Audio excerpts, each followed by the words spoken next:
اسلام دھرم کو لے کر پوری دنیا میں اور خاص طور پر امریکہ اور آسٹریلیا میں اسلام کو لے کر کئی طرح کی باتیں کہی جاتی ہے کہ یہ اسلام دھرم آتنک کو سمرتھن کرنے والا ہے، آتنک کی حمایت کرنے والا ہے۔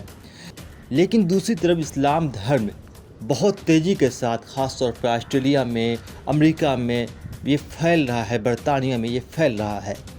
ہندوستان میں بھی اسلام دھرم کے ماننے والے یعنی کہ مسلمانوں کو لے کر اور مسلم اسلام کو لے کر کئی طرح کی باتیں کہی جاتی ہے، خاص طور پر ایک خاص وچاردھارا کے لوگوں کی طرف سے، ایک خاص پارٹی کی طرف سے اسلام کو بدنام کرنے کے لیے بہت بڑی سازشیں رچی جا رہی ہے۔ لیکن اسلام ایک ایسا دھرم ہے پوری دنیا میں جو مانوتا کا پاٹ پڑھاتا ہے، جو امن کی دعوت دیتا ہے۔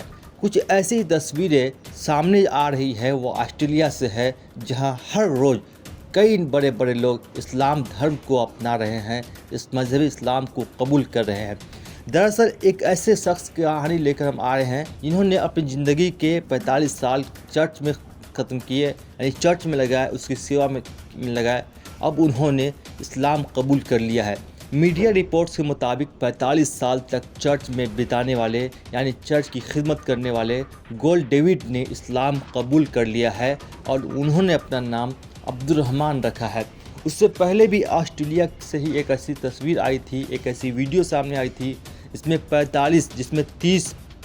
45 یا 30 آسٹریلیائی یعنی کہ یہودی نے، آسٹریلیائی پارسی نے اسلام قبول کی تھی اور اس میں زیادہ تر مہیلائیں یعنی کہ عورتیں شامل تھیں۔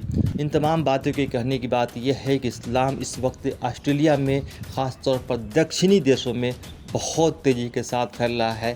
یہ الگ کی بات ہے کہ ہمارے ہندوستان کے اندر مسلمانوں کو لے کر، اسلام کو لے کر ایک پرسیپشن تیار کیا جا رہا ہے، غلط پرسیپشن، جس سے کہ دوسرے دھرم کے لوگ ان سے نفرت کریں، ان سے دوری بنائیں۔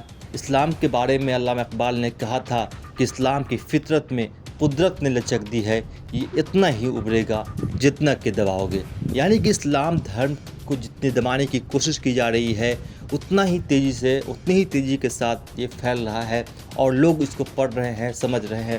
آپ کو یہ پتہ ہوگا کہ آپ کو یہ معلوم ہے کہ غزہ میں اس وقت یدھ چل رہا ہے، اسرائیل کی طرف سے کئی ہزار مسلمانوں کو مار دیا گیا۔ اس کے بعد آسٹریلیا میں خاص طور پر دکشنی دیشوں میں اسلام کو پڑھنے کی طرف جو دوسرے دھرم کے لوگ ہیں وہ اسلام کو تیزی کے ساتھ پڑھ رہے ہیں اور اسلام قبول کر رہے ہیں۔